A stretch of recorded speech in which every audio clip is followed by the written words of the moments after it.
Start your wellness journey at Whole Foods Market, where it's Jumpstart January through the 16th.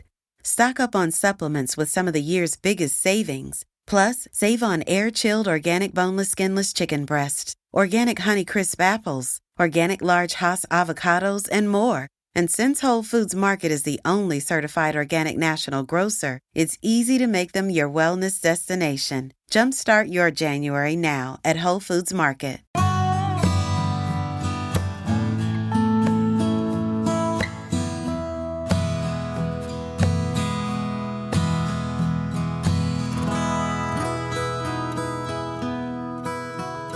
This is Central Texas Living with Ann Harder. For 9 years, the downtown Waco Farmers Market has been providing local folk with fresh produce and meats and meals, not to mention lots of fun and friendship. But the coronavirus has changed things just a little bit. Bethel Erickson-Bruce joins me now to talk about the downtown Waco Farmers Market. It's good to have you here. Thank you for having me. Well, how long have you been involved with this? It's complicated. I started with the farmers market back in 2011 and did a little bit of organizing work prior to that. Ran the market for 3 years and then moved away to Montana for 3 and came back to run the market once again. Oh, well, we're glad you're back. Thank you. Although, man, Montana sounds pretty nice, especially this time of year. Definitely. The negative 40s, not so much in the middle of winter. Oh, my gosh. No. Yeah, life's a trade-off. Sure. That's for sure. But the downtown Waco Farmers Market, of course, it got its start, 9 years ago, and it was down along the river, and what a beautiful all those locale. Those live oak so nice. trees. Oh, yeah. Really I mean, it could it. be really in the heat of the summer, and it was very, very nice, But because of construction and lots of stuff going on down there in that sector, you had to move. How long ago now have you been moved? Just over 3 years. I think it was 3 years in March. Has it been that long? And you're there right across from the McLean County Courthouse in the parking lot. And have you changed things because of the coronavirus? How has all this affected the farmers market? Sure. Well, thankfully, we have been deemed an essential business. So because we are providing access to food in our community, as well as supporting other small businesses, we have been able to stay open and continue to operate. And thankfully, Governor Abbott actually included farmers markets specifically as an essential business last week, stating because we have the prohibition for gatherings that are over 100 or over 10 people. Yeah. So it just clarifies it a little bit easier having that real official proclamation from the state level. So we continue to operate with increased spacing between our vendor booths, encouraging social distancing when standing in lines, encouraging people to eat off of site. We've increased hand washing stations and, of course, mandatory mask wearing. Yeah. All, logical things that folks are doing. Right. But, of course, the beauty of a farmer's market, it is outdoors. Mm-hmm. So you still have sunshine and familiar faces. It is a little bit of a nice opportunity to see people that because we do kind of feel like a family at times. We're still a socially distanced family, but you still get to run into people that you're used to seeing every Saturday. So it's a good social boost. Because I know you have regulars. I know you have folks that would not miss it. They even bring their umbrellas if it's going to rain. For sure. Yeah. Whether it's a pandemic or not, they're shopping down at the farmers market. Of course, different times of the year, different things are available. So let's talk about what's happening this time of year with your vendors. Other than being ridiculously hot, it's the quintessential farmers market season. So we have everything from peppers and peaches and watermelons, tomatoes, which you can't beat a homegrown tomato. Blackberries, okra, green beans, eggplant, basil, all of the herbs are coming in right now. Mm-hmm. So that's in addition to all of the meat vendors. So we have everything from beef, chicken, pork, and now lamb and buffalo. We just recruited a new vendor. Really? Yes, who has buffalo. And it's very lean. It's supposed to be good for heart patients and so forth. Oh, right. Yeah, it's wonderful. So it's nice to be able to finally offer that in our vendor lineup. And we have a couple of egg farmers. We have baked goods, honey, flowers, you name it. If it can be grown within 150 miles of Waco, we try to reach out and feature those people at the farmers market. So that sort of answers my next question, how far away your vendors are. I mean, but predominantly they're local people, right, that are Right. selling? Yep. And they do tend to exist in more rural communities. So on average, I think our farmers come from about 50 to 70 miles to come into Waco. So we're the closest urban hub, really, for the majority of our producers. We even have a couple that come up from the Austin area just because their markets are so saturated and they've been able to make a good name for themselves. Like one of my farmers, Monica, is a woman farmer, and she's from the Georgetown area, and she does great up here, and people come. She's one of the longest lines every Saturday, which that's also been fun during the pandemic times. Is we're operating more like a traditional farmer's market. So the people with lines, our vendors with lines, are actually the agricultural producers. People are waiting to get their peaches or their peppers or their onions rather than just coming for a crepe and a cup of coffee. Right. But you still have those. So We it's do. just a little bit of a social outing. I know folks are sort of stir crazy. Right. Yep. And so you bit. can still order food to go. So it will be prepared and wrapped and packaged for you to eat off site. So how do you do that? Is it an online thing? No, you would still wait in line Okay. at the vendor booths, but we have tacos. We have a dumpling vendor now. So they're pan fried on site and they're fantastic. Oh my. We have pupusas from El Salvador, and we have a grilled peanut butter sandwich booth now. So it's a wide variety of, if you don't feel like cooking on Saturday morning or Saturday at lunch, you can come and get a quick meal and have a picnic somewhere. Yeah. And as you say, there's really not a lot of good places right around there Right. to have a picnic. When you were down at the river, oh man, it was Perfect. so nice. Yeah. So any idea on when you might be going back to the original location? That is the plan, right? Right. Yep. Well, since construction has just started and the fire tower was just taken down, hopefully we're back on our 2-year timeline. Okay. Originally, when we moved off the site, that's what we were told, that we would be able to move back in 2 years. So now we're at the 3-year point. So the total temporary location might end up being closer to 5. 5 years. Yeah. Wow. Kind of painful. But the trees, we're promised to have the live oak trees remain there. So That's I'm huge. hopeful. Yes. Yeah, that's huge because it makes such a difference in the summer heat. We're talking though about the pandemic and what's just as a temporary thing, what's happening, but your hours have been reduced a little bit. Is that Sure. the Yep. plan? From 9 a.m. to 12 p.m. Okay. And we keep those hours during summer anyway, in July and August. So come September, we'll extend them back to 1 p.m. Well, it has been a blessing that you've been able to continue to operate. And in fact, I think you tell me that that had some of their best months early on in the Right. pandemic. Huh? Yeah, we saw more and more customers coming and utilizing the market as their sole source of groceries.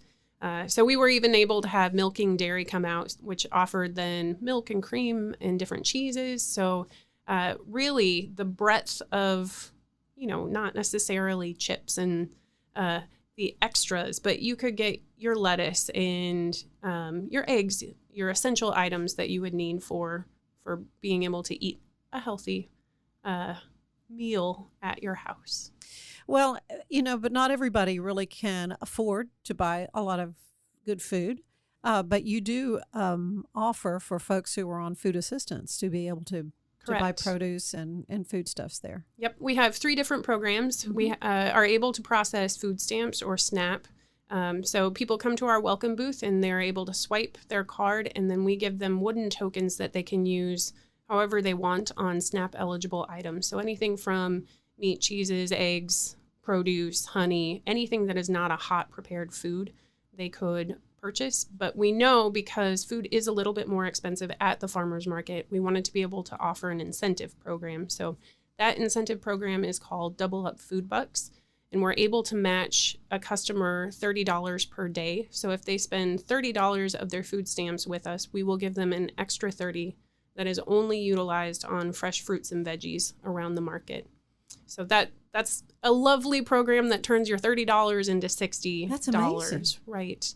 And then this time of year, from April until the end of October, we're also able to offer the WIC, the Women, Infant, and Children program, additional vouchers for produce as well. So each person on their shopping list, their WIC shopping list, can receive $30 to be used towards fruits and veggies. So it's another way just to expand people's benefits that they're already receiving. How can we stretch that further? But also support our local economy and small businesses and growers in our community at the same time.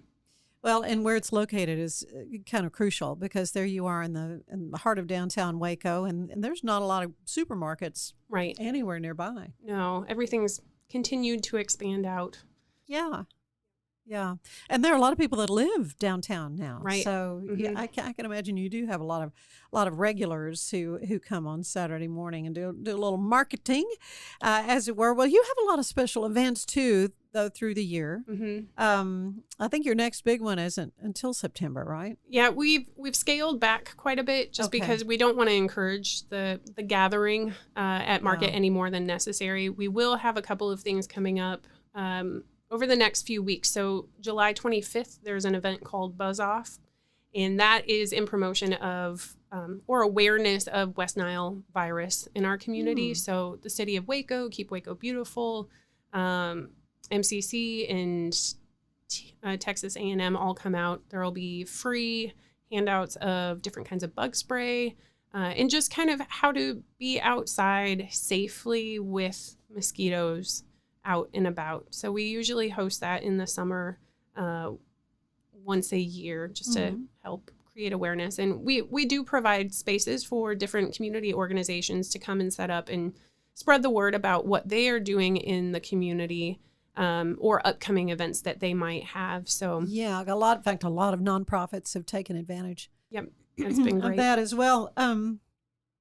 But you provide, when you talk about value-added things at a farmer's market, you think about that's where you're going to go buy tomatoes, and cucumbers. But there are a lot of folks that do handcrafts and that kind of thing that can also sell there. Yep. We have to keep that to 20% of our vendor lineup. So we're not allowed to have any more than our total. Yeah, otherwise it'd be an arts and crafts festival. Correct. So that's part of our sense. farmers market permit is that we remain an agricultural market. So we try to keep that at a bare minimum.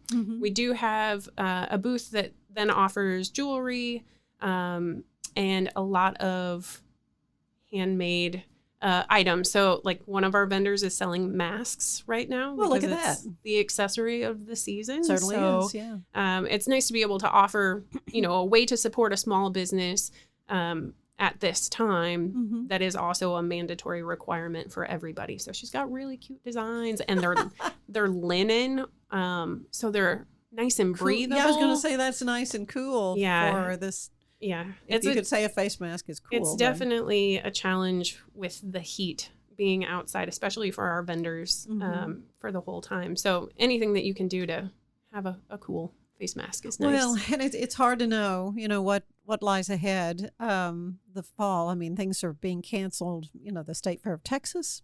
Wow. Canceled. Yeah, it's a very big wow. The Central Texas State Fair in Belton has canceled.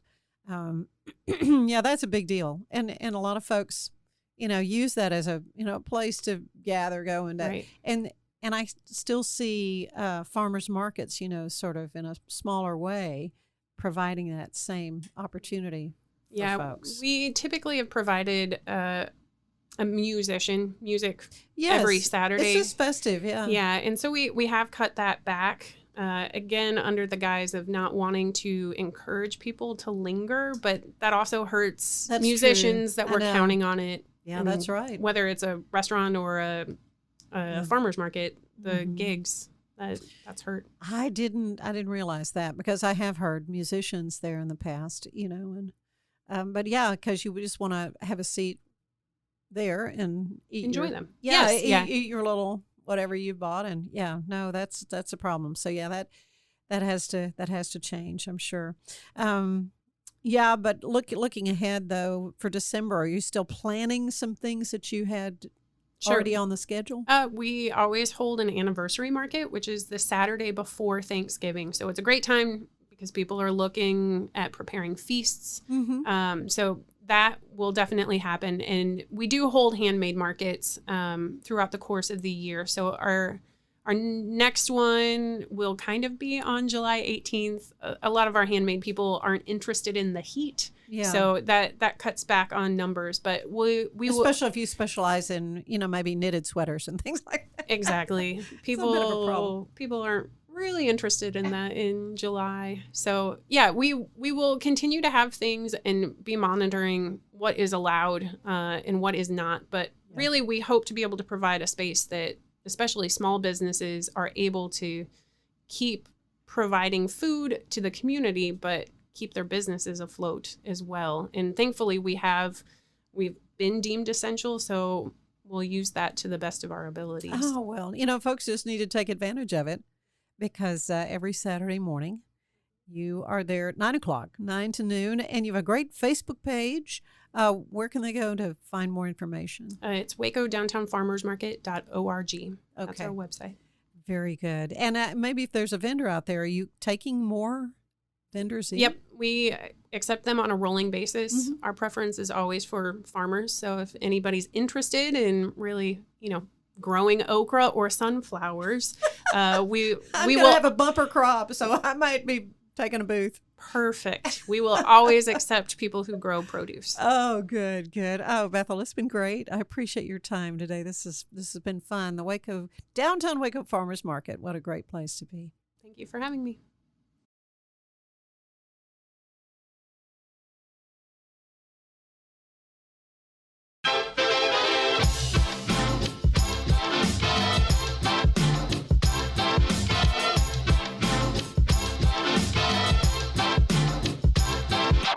Hello, and thank you for tuning into KNOW Waco. I am your host, Debbie, here to help you get in the know about Waco. So you may be asking yourself, why am I here? I'm here to be your tour guide through Waco. I'm here to tell you all the goings-on in and around Waco. I'm going to give you the 411 on what's happening, what's going on, and what events you should go to. This is your host, Debbie, signing off. Now that you know, go. Just go, Waco. You are going on a run.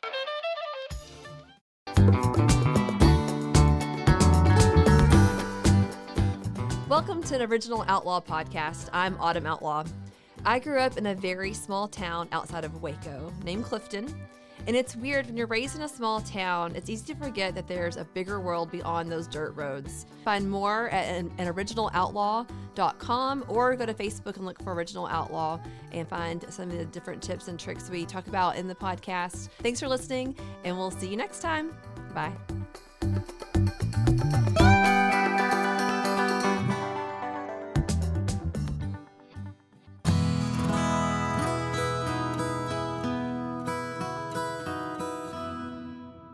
Start your wellness journey at Whole Foods Market, where it's Jumpstart January through the 16th. Stock up on supplements with some of the year's biggest savings. Plus, save on air-chilled organic boneless skinless chicken breasts, organic Honeycrisp apples, organic large Hass avocados, and more. And since Whole Foods Market is the only certified organic national grocer, it's easy to make them your wellness destination. Jumpstart your January now at Whole Foods Market.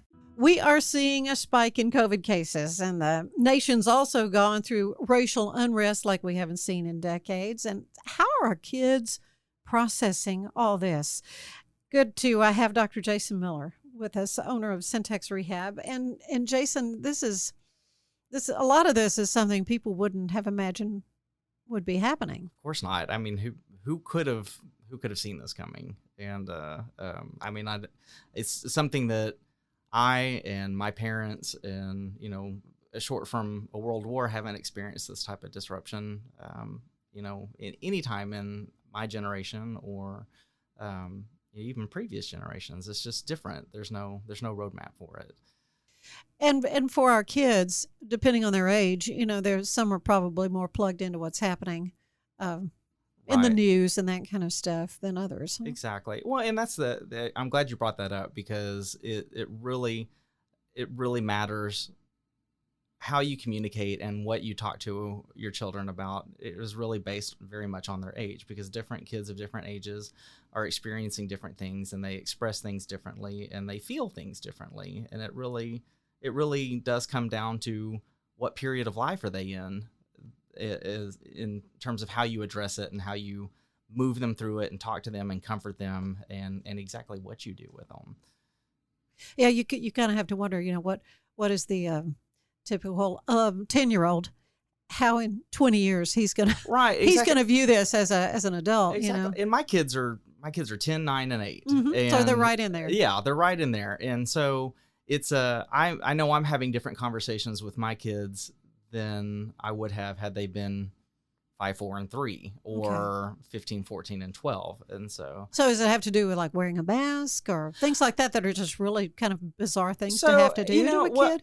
And I think kind of the sweet spot from, in terms of communicating with children, in terms of ages is really, I'm kind of fortunate, because it seems to be the 10-year-old side. They what we communicate with them is, is we want to keep them safe, and they don't necessarily feel the same way about the virus as like a 4 or 5-year-old. A 4 or 5-year-old is going to look at that and go, there's a sickness out there that people are dying from and could kill me. And so their concern is, am I safe? And that's what we need to be watching for as parents and as guardians and as teachers and Sunday school teachers, as are these young kids feeling unsafe? Now, my kids are not necessarily having that feeling of safety. In fact, it's a little bit on the opposite side. I'm like, you do need to wear a mask. You do need to be careful what you touch and where you go. And this is why, because it isn't safe.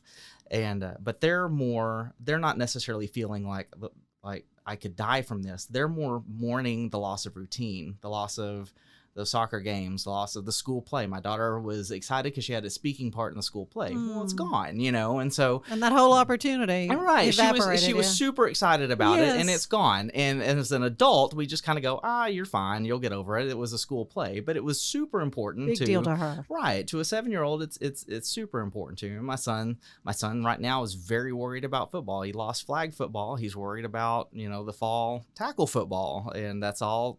That's his big concern. So it's not necessarily a safety issue with him, as more as my life and the things I enjoy have changed. They haven't necessarily gone, because we as parents can still make life happy for them and give them good things, but what they had planned on is gone. And that disruption of the plan that even kids make can affect them, can affect their mental health, and cause them to act out in ways that we're not used to. What do we need to look for? Well, really the primary thing that you want to look for is inconsistent behavior. And so most of us think of looking for behavior as being bad behavior. And so if my kid's acting bad, then this could be a red flag. That could be a red flag. And that's an obvious one. Tantrums and things like that. But what I look for is more inconsistent behavior. And I've been working with kids for 20 years, and my clinic is in Harker Heights, right outside Fort Hood. And so I've been dealing with kids who come in one day and they are just off the charts, goofy, happy, silly, not able to attend and things like that. And, I always end up asking mom, I'm like, so anything changed at home? They're like, well, no, not really. And they're like, well, dad's coming home. He's been deployed for a year, but dad's home. So yeah, they're excited. They're excited. And it is still stress. Good stress is still stress, and that will cause a child's behavior to be inconsistent. And so to answer your question, what we're looking for is not necessarily bad behavior, not necessarily tantrums. Those are pretty clear, but it's inconsistent. What are they doing that's not normal from what they typically do? And so, I was just talking about this with somebody else. We as adults look at school's been canceled since March. And, my kids were initially kind of pretty excited about that. Yeah, right. No school. My son especially. It's hard to get him to go to school. And so he was like, all right. My dreams have come true. Exactly. 5 whole months without school. But it's still a disruption. And even though it's a happy experience for him. It's still a disruption, and it will still cause stress, even though it's good. Just like that dad coming home from deployment, the dynamics have changed, which will cause stress, and kids will act out on that stress, and they just don't have the ability to communicate like you and I would. And sometimes adults don't even communicate, what they're feeling well, where kids have even less of an ability to do that. Mm-hmm. Well, let's talk about the older child then. Let's get, high school age, and we're even hearing college age kids having parties in order to see how many can get the COVID. Well, and that's... it's like, really? Yeah. As a 44-year-old man, I just look at that and go, well, that's just stupid, but it's, when we're talking about the young kids and their sense of safety, the older they get, the more they kind of develop that sense of invincibility. Mm-hmm. And so it just kind of seems to go through the whole pendulum of emotions. And that's where we have to remember, I'm not in that phase of raising kids that are, that old, particularly with, COVID parties. That just seems to kind of go back to that sense of invincibility. But, with your teenagers and your 12, my oldest daughter is 10, and she's really kind of suffering from the lack of peer interaction. Mm-hmm. Right. Their friends right. can't come over. Teenagers need that too. Mm-hmm. And that is a critically developmental period of time for them to learn how to interact and learn how other people work, and how what we say to them is going to affect another person, and how what they say to us affects us. And so it seems just kind of like, playtime. It seems like just a waste of time to an adult, because we've already been through it and we're a little bit more grounded. But that's still a very critical time of development where kids are learning a whole lot. They're learning give and take and cause and effect, even late into those teenage years.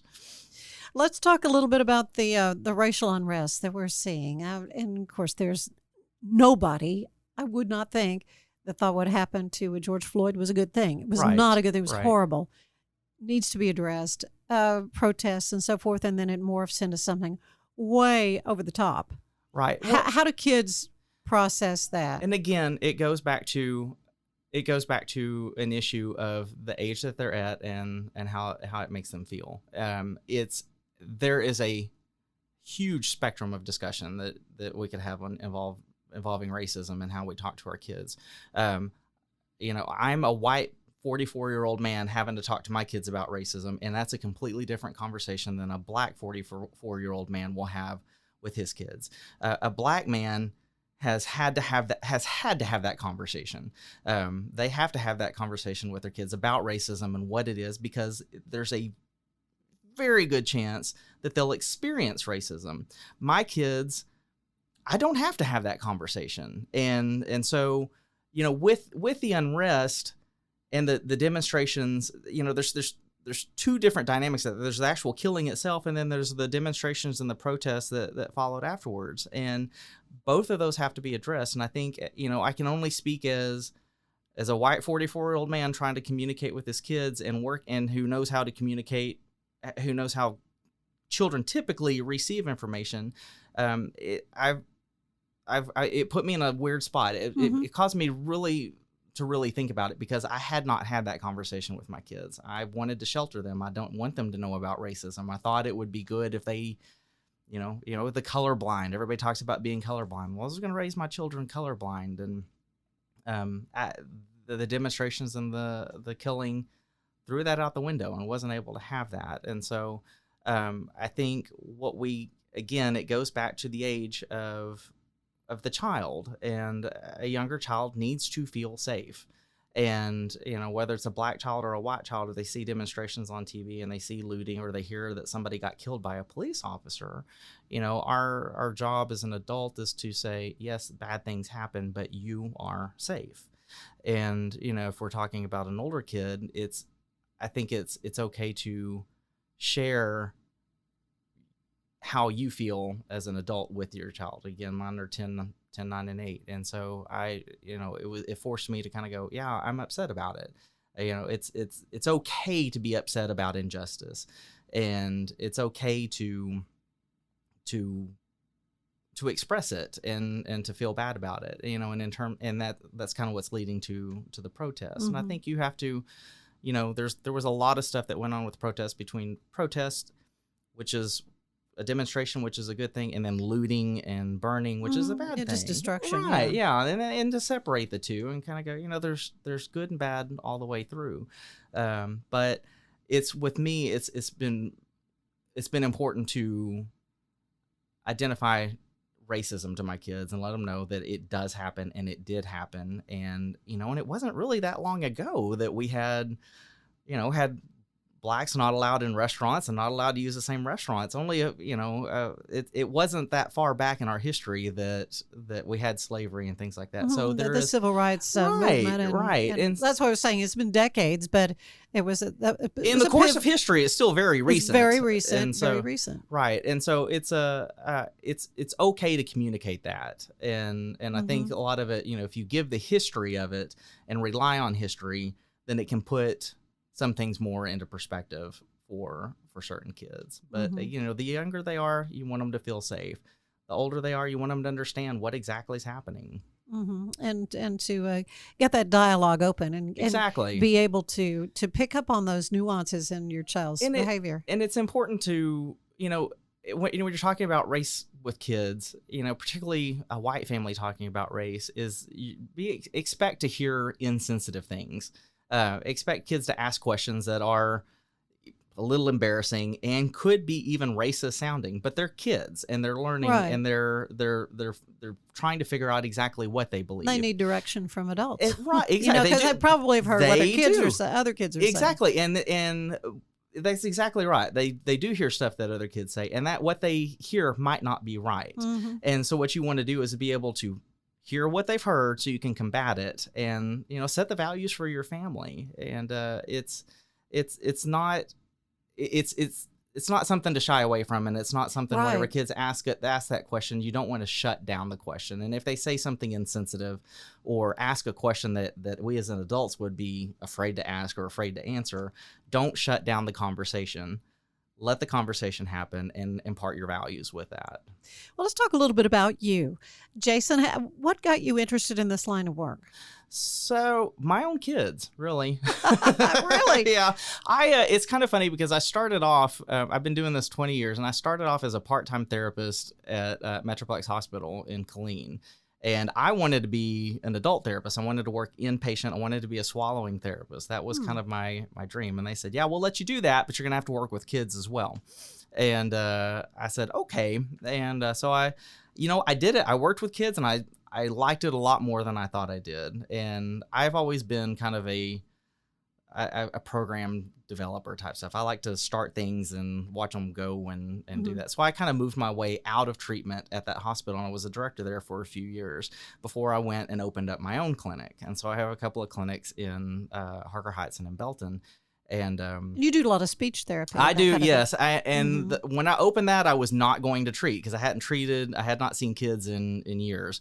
And so I was not going to do that. I was just going to run the business, and I didn't have an interest in doing that. And during that time frame, we had 3 kids right in a row. I know, you said the ages. Yeah, the ages, if you're kind of looking at it going, oh yeah, that was really fast. And Ping, pow, wham, as they say. And so anybody who started a business know how tight money is. And so I had started a business, and I was like, maybe I should see some patients to get some more money in there. So I started seeing a couple of kids, and it was a different career for me. Having my own children and then working with somebody else's kids really changed the way I did it. And I found a new love. And I've always told people that I feel like I've had 2 careers, one pre-children and one post-children. And it's, you know, not that I didn't care before, but really I try to treat the kids that I work with as how I would want somebody working with my kids. Yes. And it's that important to me. And I love kids. I don't know how else to explain it, except it's just been well, it's got to be rewarding when you see improvements, when you see, you know, issues that walk in the door. And exactly. And, you know, my favorite, being in my own clinic has made it to where I can do the treatment exactly how I want. And I can go as long as I want. And I have one little girl, her name is Wednesday. I hope her mom listens to this. but this little girl fought me for a year. You know, she didn't like me. She was nonverbal. She didn't. Don't take me to that man again. That's right. She was like, I'm not gonna talk, and you're not gonna make me, and we're not gonna get along. Yeah. And she's talking now, Yeah. and so it's, you know, I wasn't responsible for it, but I was a part of it, and Yeah. and so it's a great feeling to see somebody just go and take off and know you had a little piece of that. Yeah, some breakthrough there. Well, I like to end these visits with a similar questionnaire to the one that the late, great James Lipton would use on his TV show Inside the Actor's Studio. Oh, yeah. Does that ring a bell? Oh, yeah. Yeah. All right. Well, okay. As a psychologist, I'm sure you've heard of these before. So what's your favorite word? Oh, my favorite word. Goodness. Simply. Simply, yeah. I like things to be, simple. I used to go to a church here in Waco, and their little motto was sacred and simple and sacred, or some variation of that. It's Day Spring Baptist Church, and that always kind of resonated with me. You know, just keep it simple, and that's the approach I take with the kids I work with, and all the work I do. It's simple. What's your least favorite word? No. Yeah, that's like that little girl Wednesday. No. Yeah. Working with kids, you hear no a lot, and I'm sure you hear that as an answer a lot. But mine is it's no from a kid, whether it be from my own children, which I hear a lot. I've always said that I tell parents whenever we get a child to start talking, I'm like, the sooner they talk back, and you're gonna hear that word no. That's true. Oh yeah, you work on say dada, Yeah, say right. mama, Yeah. and then the next thing you hear is no. What turns you on creatively, spiritually, or emotionally? Oh goodness. I'm a spiritual person, and my spiritual life is in no way perfect, but so much of what I do and how I move through life and through every day has to do with a very erratic relationship with God. And, I heard somebody said, we have complex problems and we have a complex God. And so that, it's been that, it's been, I think anybody who has a spiritual life will say it's been up and down, but that's where I think the up and downs have made it closer, and so that's what moves me through. Yeah, none of it surprises him though. Either. Right? Exactly. What turns you off? Negativity. I'm not a big. I'm not a big negativity person. I don't watch the news. I don't read the newspaper. I focus on what's good and what makes life good. And there are a lot of things that make life good, and there's some things that I think there's more that makes life good than that makes it life bad. And I feel like there's too much of a focus on the negative. What sound do you love the most? Oh, birds. Oh, Birds and good. kids laughing. You didn't hesitate at all. No, my kids got me a hammock for Father's Day, and I have 30 minutes that I lay in my hammock and listen to the many birds that my wife feeds. Yeah, just got a million bird feeders out. That's right. Glad to have that. Have those bird feeders nearby. What sound do you hate? I can't handle a kid crying. I can't handle that. And especially one of my own kids. That's what mothers. One are of my for. daughters. It's piercing. Oh, it is. Little girl voices are. Yeah, it's different. And it's always kind of funny because I've got a few moms that know that whenever the kid starts crying, that they're just manipulating me, and it works. It works. What other profession would you like to try?